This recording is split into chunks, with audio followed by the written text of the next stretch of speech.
Hi, Dad! Hello, everyone, and welcome back to Weary Lore. How are you doing? How was your Halloween? What did you do? Me? I went shopping. I'm an avid thrift store shopper. My partner and I, we found this hole-in-the-wall thrift store and decided to explore. It was like entering a dusty time capsule. There were so many things, so many, and there was this smell. But, tucked in the back corner, amongst old desks and broken TV stands, was a diamond. I found a gorgeous, antique, tabletop Singer sewing machine. It came with everything. It came with its plug-in, it came with its cover, and it even came with this little extra sewing machine, Bobs and Bits, in their original Singer box. It was $30.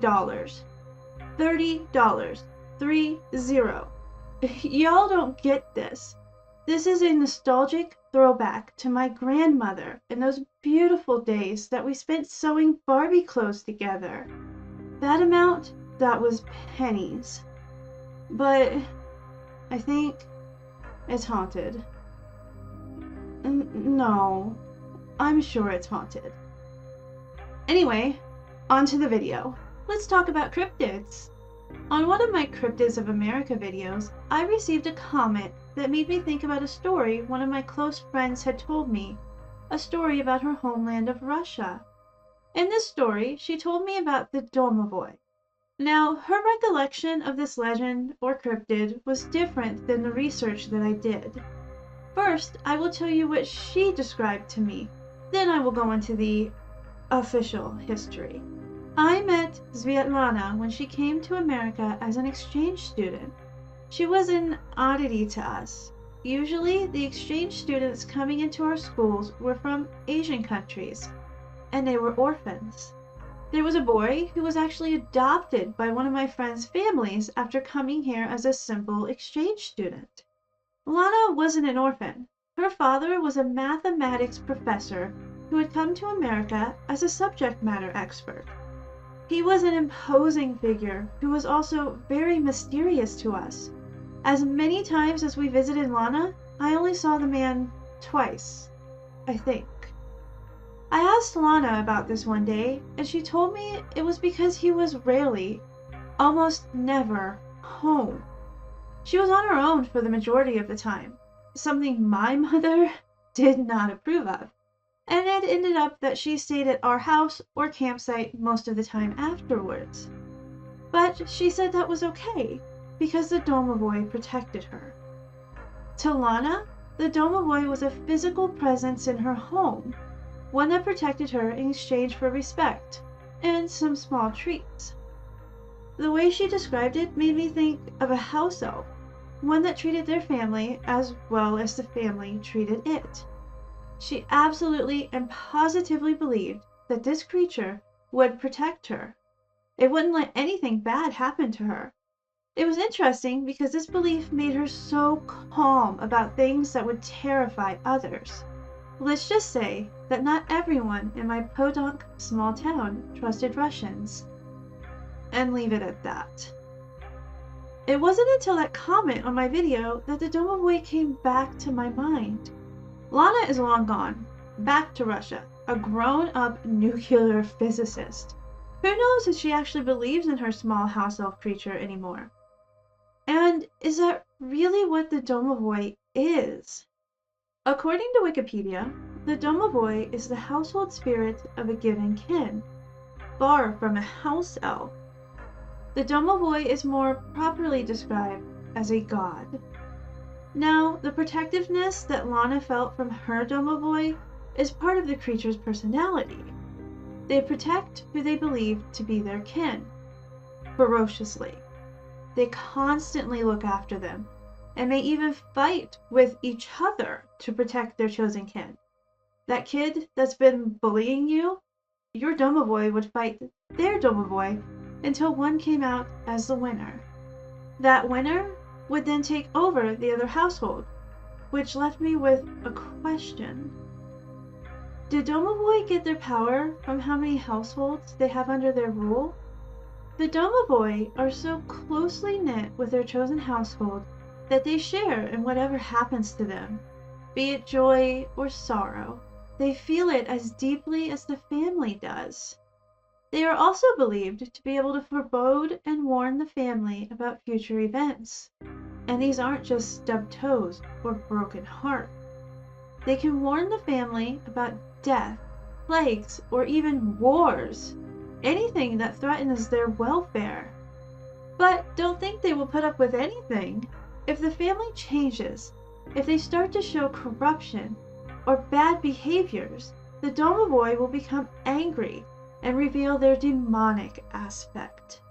They will go as far to abandon the family, leaving them to whatever calamity may befall them. So, a demonic, viciously protective, and vindictive god. Yeah, not a house elf. The Domovoy does have a physical manifestation. It normally looks like an old man with gray hair and flashing eyes. Interesting. Ever since we moved into this new place, I've seen an old, gray-haired person out of the corner of my eye. But I'm sure it was a woman. Maybe a Domania? Yes, the Domovoy does have a female counterpart. Sometimes. Domania is considered the goddess of the household. However, the Domovoy is most usually a single god. Back to the Domovoy's physical appearance. He's not only an old man, he can also manifest in the form of an animal, a departed ancestor, or the master of the house. Seems like he would be a rather imposing figure. He even sometimes has a tail and little horn. There's a tradition of having statuettes of a Domovoy in the home. These statuettes are dressed in the tribe's distinctive attire and left in specific areas. They are left either in niches near the house's front door or on top of the mantelpiece above the oven or fireplace. Unlike how Lana described the Domovoy to me, almost like a beloved pet, they are actually worshipped in certain households. I don't know if her and her family did this, but it's interesting to say the least. Part of worshipping the Domovoy is sacrificing things to it. This can be done for a couple different reasons. The first and most common being to make the Domovoy participate in the life of the kin. However, sacrifices can also be given to try to appease the Domovoy in times of great anger. These sacrifices, also called offerings, can be very simple. Sometimes it's a slice of bread, salted and wrapped in a white cloth, and left in the courtyard. A simple invitation for the Domovoy to break bread with the family. Sometimes it's even leftovers of the family's meal, another invitation for the god to enter their home. But what about those times of great anger? If you have angered your Domovoy, it is best to appease it. As stated above, it can and will leave you, leaving your family unprotected. So what's to be done? At the stroke of midnight, you will make an offering, the sacrifice of a rooster. Then you will sprinkle the nooks and crannies of the common hall or the courtyard with the animal's blood. That got a little dark. No, we aren't done. How do you get a Domovoy, you ask? You're in luck. Go to this link, and for 3 simple payments of $69.99, you can be the proud owner of your own household god. But seriously, you don't go out looking for one. Domovoy are believed to be connected to the building itself.